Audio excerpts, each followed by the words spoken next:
भारत का आप लोगों का भौगोलिक स्वरूप है। स्वरूप का मतलब कैसा है कि आप लोग को देखने में भारत कैसा लगता है, ये बात इंपोर्टेंट रहती है। तो हम इसमें ये देखेंगे भारत का भौगोलिक स्वरूप के अनुसार भारत का जो विभाजन किया गया है वो 4 भागों में किया गया है। और इस विभाजन के अनुसार हम लोग ये कह सकते हैं पर्वतीय भाग कितना है आप लोगों का 10.7% है, पहाड़ी कितना है 18.6% है, पठारी कितना है 27.7% और मैदानी कितना है 43% भूभाग है। यानी कि सबसे बड़ा जो क्षेत्र है वो किसका है, मैदान का, और सबसे कम किसका है तो पर्वतीय भाग है। भाई अगर आप लोगों से पूछता स्वरूप के अनुसार सबसे बड़ा भाग किसका है, सबसे बड़ा भाग किसका होगा, मैदान का होगा, और सबसे छोटा किसका होगा, पर्वतीय होगा। अब पर्वत और पहाड़ी में क्या अंतर है, देखो पर्वत क्या होते हैं, पर्वत होते हैं एक तो पहली कंडीशन होती है चोटी नुमा होते हैं, क्योंकि पठार में चोटी नहीं होती, सपाट होते हैं। अब इनके और इनके दोनों के बीच का जो उठा हुआ क्षेत्र है उसे पहाड़ी कहते हैं। यानी कि छोटे छोटे टीले हम कह सकते हैं, तो छोटे छोटे जो टीले होंगे वो क्या कहलाएंगे, पहाड़ी प्रदेश। क्योंकि देखो आप लोग कहते हैं कि हमारा जो राज्य है वो हिमालय प्रदेश है ना, उत्तराखंड को अगर हम देखते हैं हिमालय प्रदेश है, लेकिन हम इसमें कहते हैं कि पहाड़ी क्षेत्र। अब पहाड़ी क्षेत्र में आप लोगों का हरिद्वार भी आता है जी, ठीक है ना, पहाड़ी क्षेत्र में आप लोगों का हरिद्वार भी आया। कहने का मतलब ये है कि पहाड़ी छोटी होती है, पर्वतीय क्षेत्र ऊंचा होता है, पठार और पर्वत के बीच की जो कड़ी होती है उसे क्या कहते हैं, पहाड़ी कहते हैं। तो भारत में 10.7% क्या होगा, पर्वतीय है, उसके बाद पहाड़ी 18.6% है, उसके बाद 27% पठारी है, उसके बाद 43% मैदान। यहाँ तक कोई दिक्कत नहीं। अभी देख लो भारत देखने में कुछ ऐसा दिखता है जी। हमने कहा था कि भाई भारत को आप लोगों को ये राज्य अगर आप लोगों को पता है तो वहां ज्यादा बेहतर रहता है, क्योंकि अगर हम भारत की स्थिति देखते हैं तो भारत में ये वाला सबसे नीचे का भाग है ना, क्योंकि हम यहाँ से चलेंगे। एक तो विभाजन है हमारा स्वरूप के आधार पर, एक विभाजन होगा हमारा जो वैज्ञानिकों ने दिया है, यानी कि भूवैज्ञानिकों ने अपना विभाजन दिया है, तो उन्होंने दिया है काल क्रम के अनुसार। काल का मतलब है ये है कि समय के अनुसार जब बदलेंगे, तो समय के अनुसार उन्होंने ये बताया है कि भाई कैसे भारत का निर्माण हुआ। तो अभी आप लोग भारत की स्थिति देख रहे हैं, भारत चतुष्कोणीय है, तो नीचे वाला जो क्षेत्र मैंने बनाया है ये क्या पड़ता है, इसे दक्षिण भारत कहते हैं, ठीक है ना, इसे क्या कहते हैं, दक्षिण भारत कहते हैं। और ये वाला जो पूरा क्षेत्र ये दक्षिण है, हालांकि ये कौन है, पश्चिम है, गुजरात वाला क्षेत्र। ऊपर आप लोगों को दिख रहा है ये कौन है, उत्तर है, उत्तर में हमारा कौन है, ये हिमालय भी है, सबसे ऊपर आप लोग को दिख रहा है कौन है, आप लोग का हिमालय है, और इधर पूर्व में भी कौन है, आप लोग का हिमालय का ही भाग। ये कंडीशन है ना। तो कहने का मतलब ये है कि भारत को अगर हम देखते हैं, ये तो हमारा कौन सा विभाजन है, देखो मैदान कहाँ कहाँ मिलेंगे, तो मैदान का मतलब ये है कि जैसे आप लोग ये देखेंगे कि ये भारत है जो, ठीक है ना, आपका जो भारत है, तो इसमें आप लोग का ये कौन हुआ, गुजरात, और ऊपर कौन हुआ, कश्मीर। हम ऐसे देखते हैं ना लगभग, तो यहाँ लगभग उत्तराखंड है, और इसके बाद कौन है, सिक्किम है, और इसके बाद कौन है, अरुणाचल प्रदेश, और नीचे से होके कुछ ऐसे आता है, और यहाँ बीच में पड़ता है त्रिपुरा। तो भारत देखने में कुछ ऐसा लगता है, ठीक है ना। और हमने कहा कि ये आप लोगों का पर्वत, पहाड़ी, पठारी और मैदानी भागों में विभक्त है ना जी। तो मैदानी भाग, पठारी भाग, पर्वतीय भाग कहाँ कहाँ पाए जाते हैं, पहले हम सबसे पहले देखेंगे कि जो आप लोग के पर्वत है, तो पर्वत कहाँ का है जी। तो भारत को अगर आप लोग स्थिति देखते हैं तो ये जो उत्तर है, उत्तर में यहाँ उत्तराखंड तक, देखो उत्तर में आप लोग के कहाँ तक, उत्तराखंड तक, यानी कि लद्दाख, जम्मू कश्मीर से लेकर आप लोग के कहाँ तक, उत्तराखंड तक पर्वत है। उसके बाद में बीच में आप लोगों को मैंने कहा था यहाँ राज्य जो होते हैं, तो ये कौन है, यूपी, और ये कौन है, बिहार। तो यूपी में ना तो पर्वत है ना पहाड़ी है, लेकिन बिहार में जैसे जाओगे तो बिहार में पहाड़ी आ जाती है, बिहार में क्या आ जाती है, पहाड़ी। और जैसे आप लोग पूर्व में जाते हैं तो ये फिर हिमालय राज्य हो जाते हैं, क्योंकि हिमालय राज्यों की संख्या कितनी है, 11। तो यानी कि हम ये कह सकते हैं कि पर्वत में हमारा हिमालय भी आता है ना, पर्वत में हमारा कौन आता है, हिमालय। और हिमालय को अगर हम देख रहे हैं तो हिमालय राज्यों की संख्या 11 थी, लेकिन जम्मू कश्मीर अलग अलग 2 केंद्र शासित प्रदेश बने हैं, एक लद्दाख है और एक कौन है, जम्मू कश्मीर है, ठीक है ना। पहले पूरा एक जम्मू कश्मीर हुआ करता था। तो इसीलिए भी कह सकते हैं कि अगर आप लोगों से हिमालय राज्य पूछता है तो 10+2 है।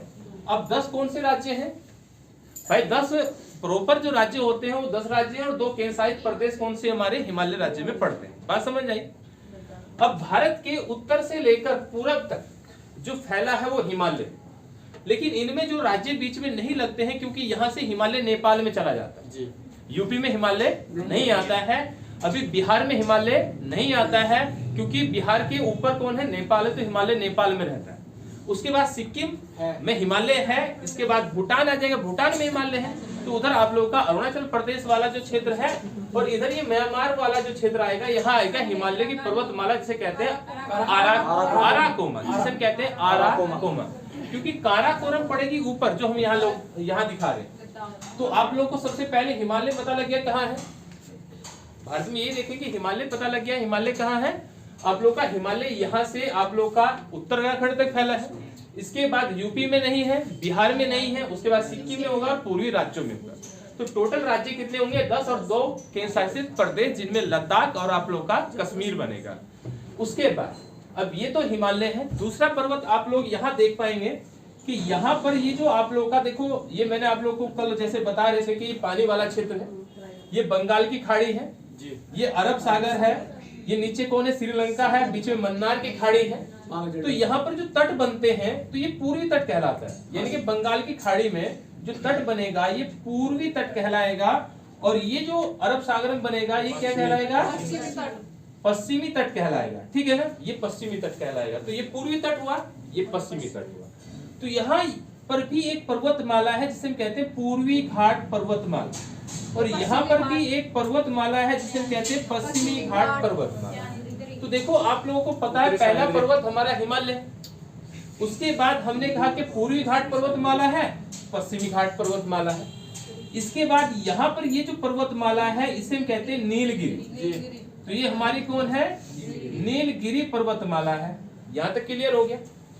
अब इसके बाद हमारा जो पर्वतमाला आएगी, यहाँ पर आएगी आप लोगों की सतपुड़ा पर्वतमाला। तो यहाँ पर कौन है आप लोगों का, सतपुड़ा पर्वतमाला है। हालांकि इसका हिस्सा कुछ थोड़ा सा नीचे भी है, और सतपुड़ा के ऊपर हल्की सी जो पर्वतमाला इसे कहते हैं विंध्याचल पर्वतमाला। तो हम क्या कहेंगे, विंध्याचल। यानी कि मैं कहूँ हिमालय है, पूर्वी घाट है, पश्चिमी घाट है, और ये कौन है, नीलगिरी। नीलगिरी के बाद ये कौन है, सतपुड़ा, और सतपुड़ा के बाद कौन है, विंध्याचल। और इन दोनों के कहीं बीच में अरावली पड़ता है। ये जो गुजरात से हल्का सा ऊपर यानी कि राजस्थान वाला जो क्षेत्र है, यहाँ पर कौन पड़ेगा, अरावली पड़ेगा। यानी कि देखो ये राजस्थान दिख रहा है, तो राजस्थान में यहाँ अरावली पड़ेगा। उसके बाद यहाँ कौन है, ये सतपुड़ा है, और ये मध्य प्रदेश से शुरू होकर ऊपर तक जो जाती है ये कौन है, विंध्याचल है। और यहाँ कौन है, नीलगिरी है। ये पूर्वी घाट पर्वतमाला, ये पश्चिमी घाट पर्वतमाला, ऊपर में कौन, हिमालय। ठीक है, इतना समझ आया। अगर आप लोगों से भारत में पर्वत पूछता है तो कहाँ कहाँ पर्वत है, तो सबसे बड़ा पर्वत अगर देखते हैं भारत में हिमालय।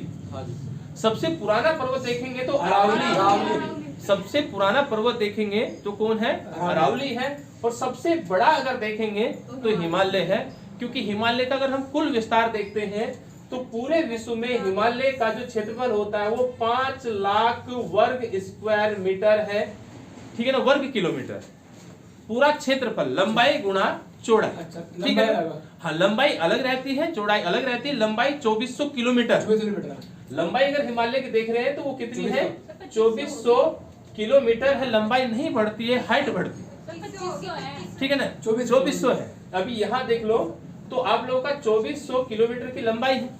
5 लाख लगभग क्या है, 5 लाख विस्तार है, यानी कि इसका जो क्षेत्रफल है वो 5 लाख है। लेकिन अभी आप लोग यहाँ देख रहे हैं कि जो हिमालय हमने पढ़ा कि यहाँ सबसे पहले ऊपर हिमालय हो गया, फिर हिमालय यहाँ बीच में हिमालय नहीं है। उसके बाद में अरावली पुराने पर्वतों में आता है। अरावली क्या है, विश्व के पुराने पर्वतों में आता है, और ये वलित पर्वत है, और हिमालय भी वलित पर्वत। उसके बाद यहाँ पर कौन है, ये विंध्याचल, ये कौन है, सतपुड़ा, और ये कौन है, पश्चिमी घाट है, ये कौन है, पूर्वी घाट। अब इसी पूर्वी घाट के और पश्चिमी घाट के समांतर नीलगिरी से ऊपर थोड़ा सा अब ऐसे करके यहाँ पर ये जो आता है इसे कहते हैं दक्कन, और ये क्षेत्र बनता है पठारी। ये क्षेत्र कौन बनेगा, पठारी। इसी में इधर बनेगा आप लोग का नागपुर का पठार, इधर बनेगा मालवा का पठार। गुजरात की साइड में जो बनेगा वो बनेगा मालवा का पठार। कहने का मतलब ये है कि देखो यहाँ पठार है, ये पर्वत है, ये पठार है, ये पर्वत है, और इन दोनों के बीच में एक जगह पाई जाएगी, उसे भी हम मैदानी क्षेत्र कहते हैं। क्योंकि जहां पर नदियां नीचे उतरेंगी वो अपने साथ में मिट्टी पानी लेके आएंगी, मिट्टी लेके आएंगी, तो वहां पर क्या बनाएंगे, वो मैदान बनाएंगे। तो इसीलिए मैदान हमारा पूर्वी घाट पर भी मैदान है, पश्चिमी घाट पर भी मैदान है। हालांकि सबसे बड़ा मैदान हमारा किसका है, हिमालय से निकलने वाली जो नदियां बनाती हैं, ये वाला जो आप लोगों का यूपी बिहार उत्तर मतलब उत्तराखंड वाला जो क्षेत्र पड़ता है, ये किसमें आता है आप लोगों का, गंगा के मैदानी भाग में, और ये बंगाल तक जाता है, यूपी बिहार बंगाल तक जाता है। तो यहाँ पर आप लोगों का कौन बनेगा, सबसे बड़ा मैदान बनेगा। लेकिन मैदान आप लोग के यहाँ भी है, क्योंकि यहाँ पर्वत, यहाँ पठार है, यहाँ पर्वतमाला है, और इन दोनों के बीच में जो समतल क्षेत्र पाया जाता है उसे मैदानी प्रदेश कहते हैं। ठीक है ना। तो ये आप लोगों का मैदानी है, क्योंकि मैदानी आप लोगों का यहाँ तक भी है। जो आप लोगों का असम को पढ़ते हैं तो असम का कुछ हिस्सा भी मैदान में आता है। ठीक है ना। अब उसके बाद ये बात समझ आएगी, हालांकि नीचे वाला जो है ये पूरा पूरा पर्वतीय है, तो स्वरूप में आप लोगों को ऐसे दिखेगा। तो मैंने कहा कि पर्वत ये क्षेत्र है हमारे, तो पर्वतीय क्षेत्र में आप लोग का हिमालय पर्वत है, नीलगिरी पर्वत है, पूर्वी घाट पर्वतमाला है, पश्चिमी घाट पर्वतमाला है, सतपुड़ा पर्वतमाला है, अभी विंध्याचल पर्वतमाला है, अरावली पर्वतमाला। यहां से पहले तो प्रश्न ये पूछता है कि आप लोगों का जो नीलगिरी पर्वतमाला है वो किसे अलग करती है, या आप लोगों से पूछ लेगा पूर्वी घाट पश्चिमी और पश्चिमी घाट को अलग करने वाली पर्वतमाला। तो पूर्वी घाट और पश्चिमी घाट को अलग करने वाली पर्वतमाला का नाम कौन है, नीलगिरी। नीलगिरी। हालांकि हम राज्य में चलेंगे, कौन सा राज्य कहाँ पर चलता है। इसके बाद में दूसरी कंडीशन आप लोगों की ये रहती है कि देखो यहाँ उत्तर भारत और दक्षिण भारत को अलग करने वाली पर्वतमाला पूछता है, तो यहाँ कौन है, विंध्याचल पर्वतमाला बनेगी। यहाँ कौन बनेगी, विंध्याचल पर्वतमाला बनेगी। तो यहाँ तक समझ आया। स्वरूप आप लोगों को दिख रहा है कि भाई आप लोगों का भारत का स्वरूप कैसा है, उसमें पर्वत है, पठार है, मैदान है, और आप लोगों का कौन सा क्षेत्र है, पहाड़ी क्षेत्र। ठीक है ना। अब सबसे बड़ा कौन सा क्षेत्र है, मैदान। सबसे बड़ा है मैदानी 43% है, और सबसे छोटा पर्वतीय है 10.7%। 10 पॉइंट कितना होगा, 7%। तो अब हम बात करते हैं कि ये देखो जो आप लोग का सारा बना है, ये बना कैसे। तो पर्वत किससे बनते हैं, सबसे पहले पर्वतों पर चलते हैं। तो पर्वत कैसे बनते हैं, पर्वत कैसे बनते हैं, सबसे पहले बनती है चट्टान। आप लोग भूगोल में जब हम पढ़ रहे थे स्टार्टिंग में विश्व भूगोल, तो वहां हमने बताया था जो चट्टानें होती हैं, तो चट्टानें कितने प्रकार की होती हैं, 3 प्रकार की। नंबर 1 आग्नेय चट्टान, अवसादी और कायंत्रित या रूपांतरित कहते हैं ना।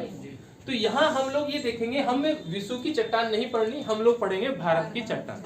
तो भारत में सबसे प्राचीन चट्टानें कौन सी। तो देखो आप लोगों को मैं पर्वत नहीं पढ़ा, मैं पर्वत नहीं पढ़ा रहा हूँ, ना पठार बता रहा हूँ, ना पहाड़ी बता रहा हूँ, मैंने आप लोगों को ऑप्शन दिया है चट्टानों। तो ये जो चट्टानों का वर्गीकरण किया गया है, तो वैज्ञानिकों ने काल क्रम के अनुसार किया है, जैसे निर्माण होता है। प्राथमिक चट्टानें हमारे आग्नेय चट्टान होती थी, हमने कहा था ये ज्वालामुखी के विस्फोट के कारण बनती हैं, क्योंकि आप लोगों को यहाँ पर ये बल दिखाया जाता है कि पृथ्वी पर जब 2 प्लेटें आपस में आमने सामने आती हैं, ठीक है ना, तो जब ये आपस में आएंगी तो ये एक दिन ऐसा होगा कि ये टकराएंगी, टकराने के ऊपर एक प्लेट ऊपर चले जाएगी, एक नीचे।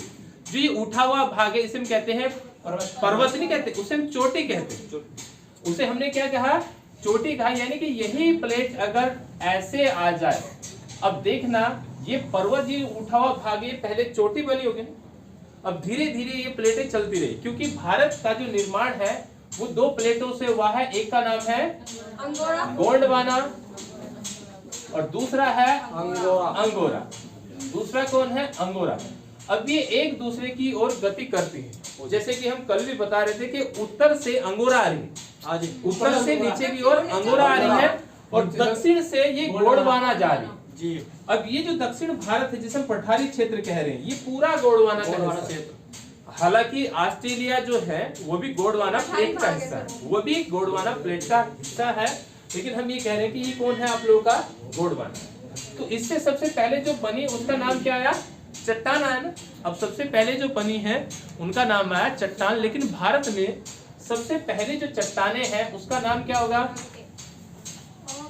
तो देखो उसे कहते हैं आप लोग ऐसे आधार कार्ड का नाम सुना है, हाँ जी। आधार कार्ड सबसे जरूरी है, तो हमने नाम लिया क्या है, आधार कार्ड। आधार। अब आधार पर फोटो किसका होना चाहिए, या तो बंदे का हो नहीं तो भगवान का लगा, ऐसे याद रखो ना, या तो बंदे का हो या फिर भगवान का लगा दो ना। भगवान मतलब गोड़ होता है भाई, भगवान मतलब क्या होता है? गोड़। ये मैं आप लोगों को एक क्रम बता रहा हूँ जो भारत में निर्मित चट्टान है। अभी आप लोगों को देखो याद करने का मतलब यही है ना भाई, हमने आधार याद रखा, सबसे पहले आधार चलता है, कहीं भी चले जाओ सबसे पहले क्या चलता है? आधार। तो आधार में सबसे पहले आ आया है, तो आ आया है तो ये होती है आर्कियन। अब आर्कियन युग की चट्टानें हैं। सबसे पहली भारत की चट्टानों का नाम था आर्कियन युग की चट्टानें, लेकिन इनमें इतना रूपांतरित हुआ कि ये आजकल विलुप्त होगी। इनमें इतना रूपांतरित हुआ कि ये आजकल विलुप्त हो गई है। लेकिन यहाँ से जो क्वेश्चन बनते हैं वो ऐसे बनते हैं कि इनसे कौन सी चट्टानों का निर्माण। अभी देखो सबसे पहले हमने पढ़ा कि आर्कियन युग की चट्टानें हैं।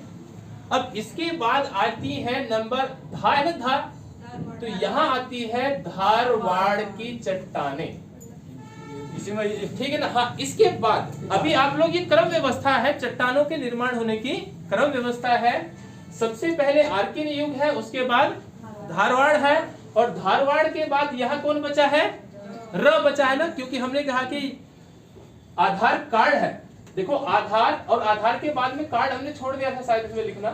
इसमें हमने लिखा आधार कार्ड है ना, तो आधार है, तो आधार में तो हो गया ना धार, ये हो गया। अब कार्ड से आता है क्या? कार्ड से आता है आप लोगों का कडप्पा। कडप्पा बाहुबली भी याद रख लो, कडप्पा। अब ये कौन है? कडप्पा। बाहुबली का जिक्र भी जहाँ चलेगा, टेंशन मत लो। तो कहने का मतलब ये है कि आर्कियन युग है, धारवाड़ है, कडप्पा, ठीक है ना। अब कडप्पा के बाद क्या आएगा आप लोगों का? हमने कहा कि भाई बंदे की फोटो होनी चाहिए भगवान की, ठीक है ना, बंदे की या भगवान की। तो इसके बाद आएगा बंदा मतलब विंध्याचल, याद, बंदा मतलब विंध्याचल याद रख लो। तो उसके बाद है विंध्याचल, और उसके बाद भगवान मतलब गोड़, तो उसके बाद आएंगे गोंडवाना की चट्टानें। उसके बाद कौन आएंगे? गोंडवाना की चट्टानें आएंगी, और उसके बाद भी दो चट्टानें और आएंगी, जिसे एक कहते हैं टर्सरी युग की, एक आएगी टर्सरी युग की, और एक आएगी क्वार्टर्स, ठीक है ना। एक आएगी टर्सरी युग और एक आएगी क्वार्टर्स। तो देखो यहाँ तक आप लोग याद रह जाएंगे। चट्टानों के क्रम में आप लोग याद रख सकते हैं कि सबसे पहले क्या है? आधार कार्ड बंदे का हो या फिर भगवान का हो। आप ऐसे याद रख लो भाई, आधार कार्ड किसका चाहिए? या तो बंदे का या भगवान का। तो आधार मतलब, तो आ से लिया है आर्कियन युग, धा से लिया है धारवाड़, और आप लोगों का कार्ड से लिया है कडप्पा, और बंदे मतलब विंध्या, और गोड़ मतलब भगवान, ठीक है ना। गोड़ मतलब भगवान। अब आधार कार्ड बन गया ना। अब आधार करने के बाद क्या है भाई? टर्टर बंद हो जाएगी, सबकी टर्टर हो गया तो टर्टर बंद होगी, तो टर्सरी युग की चट्टानें, ठीक है ना। तो इसके बाद भी आएंगी कौन? टर्सरी युग की चट्टानें आएंगी, टर्सरी युग आएगा। अब टर्सरी युग की जो चट्टानें आएंगी वो किसके बाद आएंगी? गोंडवाना के। और उसके बाद जो बचेगी वो क्वार्टर्स होगी, वो आप लोगों की क्या होगी? क्वार्टर्स होगी। तो क्वार्टर्स कौन आएगी? इसके बाद आएगी। अब देखना, ये आप लोग की एक चट्टानों का क्रम है कि भारत में जो निर्मित होने वाली चट्टानें हैं वो कौन कौन सी हैं। अब ये याद रह जाएगा, याद रखने में कुछ याद नहीं रखना, बस यही है कि आधार कार्ड बंदे का या भगवान का हो, और सबकी टर्टर बंद, सबकी टर्टर बंद। तो इसीलिए आप लोग का आर्कियन युग है, धारवाड़ है, कडप्पा है, विंध्याचल है, गोंडवाना है, टर्सरी युग है, और उसके बाद क्वार्टर्स है। आप लोगों से ये पूछा जाता है कि विंध्याचल पर्वतमाला का निर्माण किन चट्टानों से हुआ है? तो आपको पता है कडप्पा से, कडप्पा वालों का धारवाड़ से, धारवाड़ वालों का आर्कियन से, यानी कि ये इनका एक विकास होने का क्रम है। इनके क्या है? ये आप लोगों का विकास होने का क्रम है। अब सबको अलग अलग करके देखते हैं। देखो आर्कियन युग का मतलब क्या था भाई? ये एक कुछ युग थे, लेकिन हमें ये पता है जब तक धारवाड़ आएगी, जब तक धारवाड़ है तब तक यहाँ मानव की उत्पत्ति भी नहीं।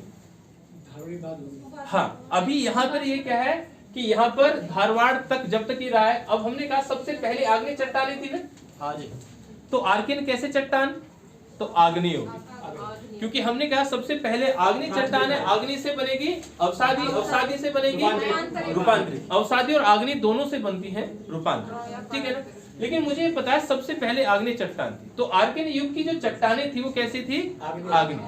तो अगर आप लोगों से पूछता है कि जो आर्कियन चट्टानें हैं उनकी विशेषता क्या है, तो उनकी विशेषता क्या है? सबसे पहली कंडीशन क्या है कि ये चट्टानें कैसी होंगी? आग्नेय चट्टान। अब इनका निर्माण काल कौन सा होगा?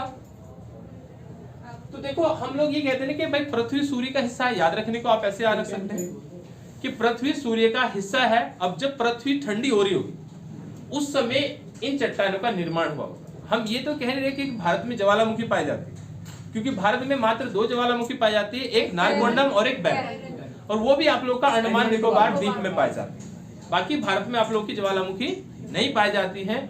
और जब ज्वालामुखी नहीं पाई जाती है तो इन चट्टानों को आग्नेय कहते हैं। अब इनका निर्माण हुआ है जब पृथ्वी ठंडी हो रही थी, यानी कि उस क्रम में हुआ है जब पृथ्वी गर्म से ठंडी हो रही थी।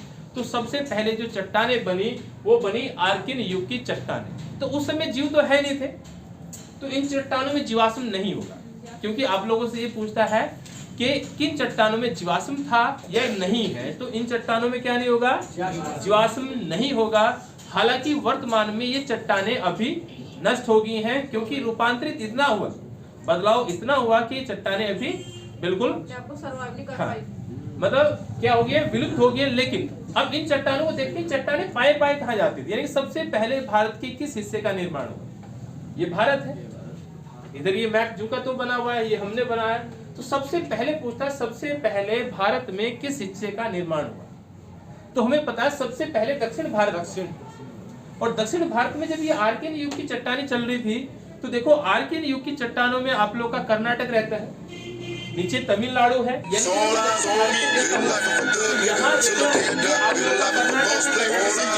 तमिलनाडु, ये कौन है? आंध्र प्रदेश है, और ये कौन है? उड़ीसा। तो ये कौन है आप लोगों का? उड़ीसा है। तो यहाँ तक का जितना भी क्षेत्र है यानी कि दक्षिण भारत है। हालांकि इसके कुछ प्रमाण आप लोग के अरावली राजस्थान वाले क्षेत्र में भी पाए जाते हैं, ठीक है ना? पाए जाते हैं। तो यहाँ से 2 चीजें हुई कि भाई ये जो आप लोग का मिलेगा वो कहाँ मिलेगा? दक्षिण भारत में मिलेगा। बात समझ आ गई यहाँ तक? चलो अब इसके बाद दूसरी आती है कि इनकी विशेषता है कि इनमें जीवाश्म नहीं पाए जाते। इनकी विशेषता है कि ये आग्नेय चट्टान है। इनकी विशेषता है कि ये सबसे प्राचीन चट्टान है। ये सबसे प्राचीन चट्टानें हैं। वो एक अलग बात है कि ये बाद में विलुप्त हो गई हैं। छोटा नागपुर और राजस्थान का इसमें आता है बुंदेलखंड। राजस्थान का क्या आएगा? बुंदेलखंड, जबकि राजस्थान यहाँ पड़ेगा। देखो राजस्थान का हिस्सा है बुंदेलखंड का पठार, ठीक है ना? जो पठारी प्रदेश है बंगेलखंड। तो यहाँ पर जो राजस्थान वाला क्षेत्र था वहां पर आए। देखो राजस्थान का जो क्षेत्र है वो यूपी से टच है, दिख रहा है? हाँ जी। तो हम उस क्षेत्र की बात कर रहे हैं। तो राजस्थान में क्योंकि यहाँ अरावली बनाएंगे हम लोग। हाँ जी। अब यूपी में हम पर्वतमाला नहीं बनाएंगे। अब हम पर्वतमाला किसमें बनाएंगे? अरावली बनाएंगे। और अरावली जहाँ पर बनेगी तो वहां पर पहले वो बुंदेलखंड का हिस्सा था, ठीक है ना? हम ऐसे याद रख रहे हैं। तो यहाँ से बनी कौन आप लोग का? आर्कियन। आर्कियन से बना दक्षिण भारत। दक्षिण भारत में कुछ राजस्थान वाला क्षेत्र है, और उसके बाद में आप लोगों का छोटा नागपुर वाला पठार वाला क्षेत्र भी इसी युग में आया था जब निर्माण इनका शुरू हुआ। अब दूसरी बनेंगी धारवाड़, ठीक है जी। और दूसरी क्या बनेंगी? धारवाड़। हालांकि धारवाड़ जो प्रॉपर जगह है, अगर स्थान का नाम पूछता है तो वो वर्तमान में कर्नाटक है। धारवाड़ का जो पठार है वो किसका है? प्रॉपर वो कर्नाटक का है। और कर्नाटक आप लोग का देखना महाराष्ट्र के नीचे पड़ता है, ठीक है ना? और केरला से ऊपर पड़ता है, यानी कि यहाँ आप लोग को दिख रहा है। तो ये आप लोग का कौन है? ये कर्नाटक है। और कर्नाटक में एक जगह पड़ती है कहते हैं धारवाड़, और धारवाड़ के पठार के नाम से जाना जाता है। लेकिन ये कंडीशन है कि केवल धारवाड़ क्षेत्र ही धारवाड़ की चट्टानों से निर्मित नहीं है, वहां पर इनका एक बड़ा रूप देखा जाता है, विस्तृत रूप देखा जाता है। इसीलिए इस क्षेत्र का नाम क्या पड़ा है?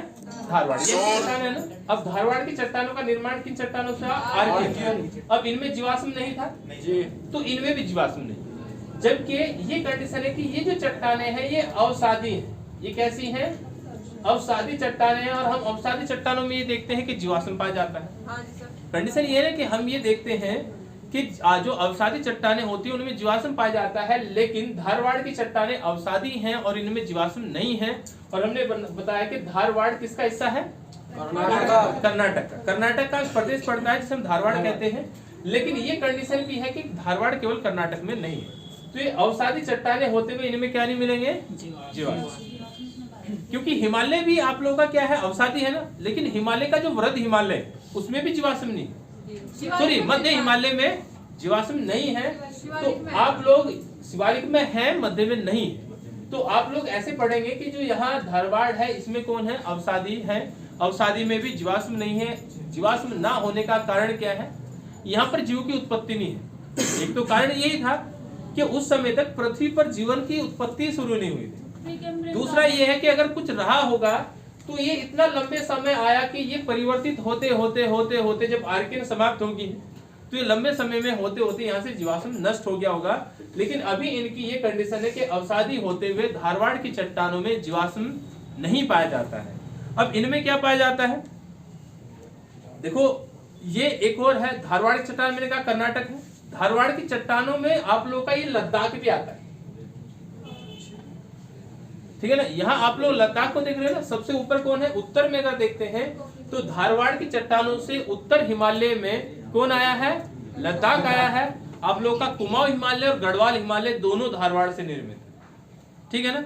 आप लोग जब पढ़ेंगे तो वहां पर कुमाऊं हिमालय, गढ़वाल हिमालय और ऊपर कौन है, लद्दाख, इन्हें जोड़ने वाली पर्वतमाला को कहते हैं जैक्सर। तो उत्तर में धारवाड़ की चट्टानों से कौन कौन निर्मित हुआ, लद्दाख है, नीचे जैक्सर है, उसके बाद कौन है, कुमाऊं और गढ़वाल हिमालय इन्हीं चट्टानों से बना है, ठीक है जी। चलो अब इसके बाद चलते हैं आप लोग कडप्पा की चट्टान, ठीक है ना। अब देखो आर्कियन से धारवाड़, धारवाड़ से कडप्पा, धारवाड़ से कौन है, कडप्पा है। अब कडप्पा कैसे होंगी, ये भी अवसादी, क्योंकि जब अवसाद शुरू हो गया तो ये कडप्पा की जो पर्वतमाला है ये भी कैसी होंगी, आप लोगों की अवसादी होंगी। अब कडप्पा कहाँ पड़ता है, तो कटप्पा बाहुबली पढ़ा, फिल्म देखिए ना, तो कटप्पा बाहुबली मतलब दक्षिण। अब मुझे ये तो पता है साउथ की फिल्म है तो दक्षिण में होगा, लेकिन इधर हमने कर्नाटक में पढ़ के आगे, अब कर्नाटक में परिवर्तन हो गया, धारवाड़ हो गया, तो इधर कर्नाटक के समांतर ही कौन पड़ता है, आंध्र प्रदेश। अभी ये कर्नाटक है और ये आंध्र है, दोनों मिले हुए थे ना, दिखना। अभी तेलंगाना अगर ना होता, तेलंगाना बना है तो इसलिए बीच में तेलंगाना आ गया, नहीं तो ये देखेंगे तो कर्नाटक से आंध्र प्रदेश मिला है। तो इधर तो धारवाड़ है और इधर कडप्पा बाहुबली यानी कि कडप्पा है, आप ऐसे याद रख सकते हैं। तो कडप्पा ये जिला है आप लोगों का, किसका, आंध्र प्रदेश का एक जिला है जिसे हम कडप्पा भी कहते हैं। लेकिन फिर वही कंडीशन आती है कि ये चट्टानों का एक क्रम चल रहा है, तो कडप्पा अगर आप लोगों से पूछता है तो किसका है, आंध्र प्रदेश का है। अब कडप्पा युग की जो चट्टानें थी इनका जो विशेषता है वो क्या है, सबसे पहले यही कि ये अवसादी, भाई ये भी अवसादी थी, ये भी अवसादी है। इन चट्टानों में क्या पाया जाता है, जिसे हम बलुआ पत्थर कहते हैं, ठीक है ना। क्योंकि कडप्पा युग में जब आया तो यहाँ पर आप लोगों का बलुआ पत्थर आ रहे। बलुआ पत्थर इसलिए भी इंपोर्टेंट रहेगा क्योंकि ताजमहल और लाल किला जिन पत्थरों से निर्मित है उसके नाम कहते हैं बलुआ पत्थर, वो भी बलुआ पत्थर से निर्मित है। संगमरमर, हालांकि संगमरमर रूपांतरित रूप है, लेकिन संगमरमर का निर्माण भी कटप्पा काल की पहाड़ियों से यानी कि युग की पहाड़ों से हुआ है। और यहाँ पर बलुआ पत्थर है, संगमरमर है, चूना पत्थर है, क्योंकि जहां संगमरमर होगा वहां चूना होगा, चूने से रूपांतरित होकर कौन बनता है, संगमरमर। तो हम ये कह सकते हैं कि धारवाड़ चट्टानों के अपर्दन के कारण इन चट्टानों का निर्माण हुआ है, जिन्हें हमने क्या कहा, कडप्पा, जिन्हें हमने क्या कहा, कडप्पा का। यहाँ तक ध्यान रह जाएगा। अब यहाँ से एक पर्सन अच्छा आया था, अभी 3 ऑप्शन आप लोग को दे रहा हूँ, आर्कियन है, धारवाड़ है, कडप्पा। किसमें सबसे अधिक खनिज पदार्थ मिलता है, तो जो खनिज पदार्थ के लिए जो जाना जाता है ना, धात्विक, खनिज नहीं धातु जाने, ठीक है ना। तो धात्विक दृष्टि से सबसे अधिक इंपोर्टेंट जो आएगा वो कौन आएगा, धारवाड़। ध से धातु है, ध से धारवाड़ है, तो कोई टेंशन नहीं है, याद रह जाएगा। ध से धातु है, ध से क्या होगा आप लोगों का, धारवाड़ है। अब इन चट्टानों में हमने बताया कि धारवाड़ से बना कडप्पा। कडप्पा कहाँ है, आंध्र प्रदेश में है, जिला प्रॉपर है, लेकिन राजस्थान में भी कडप्पा का रूप देखने को मिलता है, क्योंकि जहां धारवाड़ होगी वहां कडप्पा भी होगा। अब राजस्थान में हम पढ़ रहे थे कि राजस्थान का कुछ हिस्सा किससे बना है, धारवाड़ से बना है, उस युग में विकसित हो रहे। भाई पहले एक चट्टान आई होगी, फिर उसमें अपर्दन हुआ, अपर्दन होके उसमें रूपांतरित हुआ, रूपांतरित होके बनती जारी है। क्योंकि हम लोग जो बलुआ पत्थर लाते हैं, आप लोग जो घरों में टाइल लगाते हैं, कहाँ से आता है, चट्टानों से।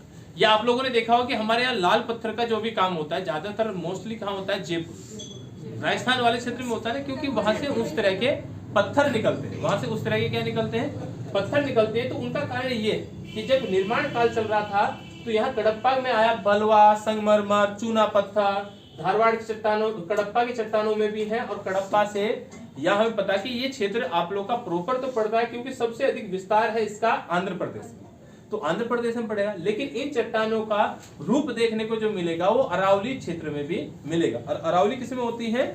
राजस्थान। तो हम ये कह सकते हैं कि राजस्थान में भी मिलेगा। अब इसके बाद बनी विंध्याचल।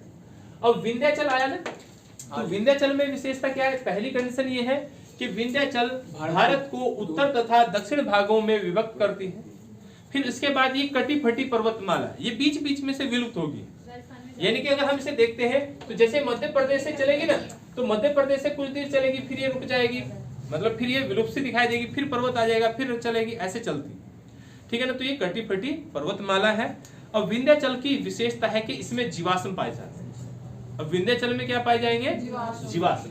तो यहाँ जैसे आप लोग विंध्याचल आए तो विंध्या को हमने बंदा याद रखा था ना, अब बंदा है तो जीव है, बंदा है तो जीव है, जीव याद रख सकते हैं। तो इनमें क्या पाए जाएंगे? आप लोगों के जीवाश्म पाए जाएंगे। इनका निर्माण कडप्पा से होगा।